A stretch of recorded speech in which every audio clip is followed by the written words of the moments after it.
Donc on va utiliser cet outil-là. Alors, si vous cliquez, vous gardez enfoncé la souris, vous bougez, ça vous fait un bloc de texte. Un bloc de texte. Si on en fait un autre, c'est un autre bloc de texte, etc.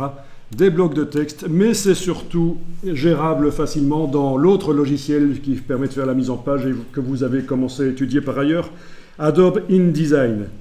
Dans Illustrator, les blocs de texte, oui, il y a la fonction bloc de texte, mais c'est relativement difficile à bien gérer. C'est un peu chipot, pénible. Donc, dites-vous que si vous avez une illustration sur laquelle vous devez mettre des blocs de texte, il vaut mieux l'importer dans InDesign et faire les blocs de texte dans InDesign par-dessus, tout simplement. Ce sera mieux. Donc ici, j'ai le bloc qui est sélectionné, touche suppression sur le clavier. Avec la flèche noire, toujours, je vais activer l'autre, touche suppression. C'était donc la première manière d'utiliser l'outil texte ici. L'autre manière, c'est quand vous positionnez le pointeur sur la page et vous cliquez tout simplement. Voilà, vous cliquez et ça vous fait une ligne de texte que vous allez voir si vous activez la flèche noire. Voilà, vous avez une ligne de texte qui est là. Alors, nous, on va sélectionner le texte et vous allez taper la première lettre de votre prénom ou autre chose si vous voulez, en tout cas une lettre, voilà. C'est vous qui gérez. Puis, avec la flèche noire activée dans la palette des outils, est-ce que vous voyez un cadre qui entoure ici? Non. Pas de cadre? Personne? Non. Parfait. Moi j'en ai un. D'accord. On va désactiver ce cadre qui s'affiche dès qu'un objet est sélectionné. Menu affichage, masquer le cadre de sélection. C'est le cadre de transformation manuelle, mais c'est plutôt ennuyeux que chaque fois qu'un objet est sélectionné, ce cadre apparaisse.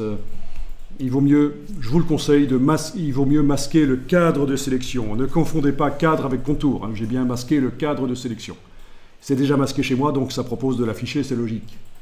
Donc maintenant, logiquement, quand votre texte ici est sélectionné avec la flèche noire, vous n'avez pas le cadre. D'accord. Vous allez activer l'outil de transformation manuelle, et là vous avez le cadre qui arrive. Donc le cadre, il est utile, mais on le fait apparaître uniquement quand on a vraiment besoin de faire une transformation manuelle. Vous allez prendre une poignée du coin et avec la touche Shift enfoncée, vous allez agrandir. Vous lâchez le bouton la souris, puis la touche Shift. Voilà, agrandissez le caractère. Voilà. On va enregistrer le document. Voilà, on va enregistrer déjà ce travail-là dans un dossier que vous faites spécialement pour aujourd'hui.